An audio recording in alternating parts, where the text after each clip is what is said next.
Nous sommes avec Philippe Dejuste qui va nous parler un petit peu de l'origine de la création de l'Artplex, qui est un cinéma art food assez particulier. Ils diffusent des films, mais ils accueillent aussi des conférences, puisqu'un espace privatisable, également des concerts, de la restauration et du spectacle vivant avec des salles qui sont modulables.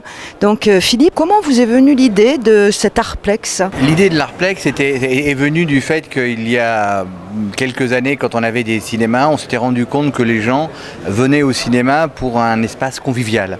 Le cinéma, c'était vraiment l'envie de partager avec quelqu'un. Et donc c'est vrai qu'avec le développement des chaînes télé, de l'ensemble des plateformes, ça devient de plus en plus facile en fin de compte d'accéder à des images. Et donc il fallait offrir autre chose pour que les gens reviennent au cinéma.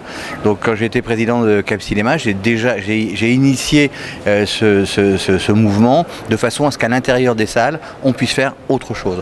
Donc dans les années 2015, on a construit dans les salles de cinéma, à Périgueux, Montauban, des salles de spectacle qui accueillaient des spectacles de jazz, mais en live, pas en différé, donc avec une régie son, régie lumière, des loges, etc.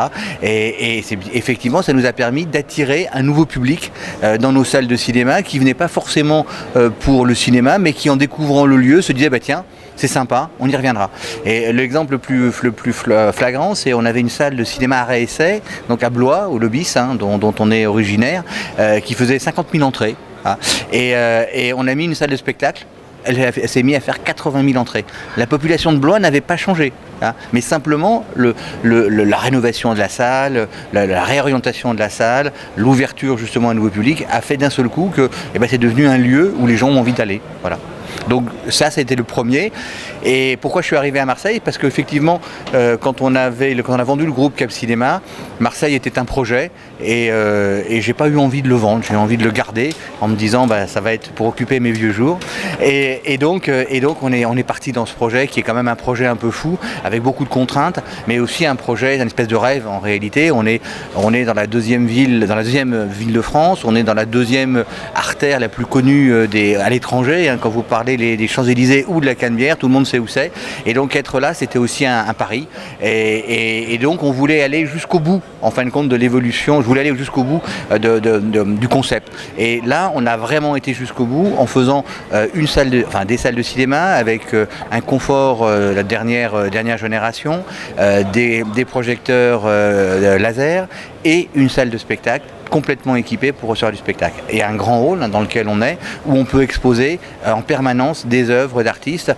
Et c'est une vraie salle d'exposition, c'est pas une galerie, c'est-à-dire qu'il n'y a pas de vente. On a des artistes qui vont nous confier leur œuvre et qu'on va exposer tout au long de l'année. Et on espère que ça va permettre justement aux gens de revenir au cinéma pour peut-être simplement voir une exposition. Et puis s'ils ont envie, peut-être d'aller voir un film. Et puis s'ils ont faim, d'aller à un des deux restaurants qu'on a dans l'intérieur du cinéma. D'autant plus que les tarifs sont quand même assez bas, puisque la place de cinéma est à 10 €. Oui, voilà, ça c'était une politique que je voulais absolument, que ce soit au cinéma ou même dans les restaurants, c'est d'avoir une politique de prix pas cher et pas trop compliqué non plus, avec des tarifs dans tous les sens. Donc là, on a vraiment eu cette idée assez simple. Les tarifs, c'est 10 €, 8 €, 6 €, comme ça on est sûr de ne pas se tromper. 8 c'est pour les étudiants, et 6 c'est pour les moins de 14 ans, et 10 c'est pour tout le monde. Voilà, donc c'est assez facile, et c'est cette envie, encore une fois, que les gens reviennent au cinéma. Le vrai pari d'Artplex, c'est pas tant de faire 500 000 entrées, c'est d'arriver à dire que les 50 000 ou 60 000 personnes qui sont autour d'Artplex, qui sont dans les deux quartiers, les 2-3 arrondissements, au lieu de venir 2 fois au cinéma, ils viennent 8 fois. Et là, on a tout gagné. Et du coup, on crée vraiment un lieu de vie parce que les gens reviennent. Donc, quand on va au cinéma une fois par an, il n'y a pas beaucoup de convivialité. Alors que quand on vient tous les mois voir un film dans son cinéma qu'on s'est attribué, c'est un vrai cinéma de quartier, les choses changent. Et c'est ce qu'on voulait faire. Oui, d'autant plus qu'il est quand même situé vraiment en plein centre-ville, alors que la majorité des multiplex sont en extérieur. Ce type de cinéma ne peut exister qu'en centre-ville, bien évidemment. Ça ne peut être que des cinémas de centre-ville. Et je pense qu'en plus, avec cette crise post-Covid, c'est ce cinéma-là qui va rester. Les grands cinémas extérieurs de ville vont avoir beaucoup plus de mal, d'autant plus que les centres commerciaux ont de plus en plus de mal. Donc la réappropriation du centre-ville par le cinéma est quelque chose pour moi d'essentiel. essentiel pour la survie même du cinéma.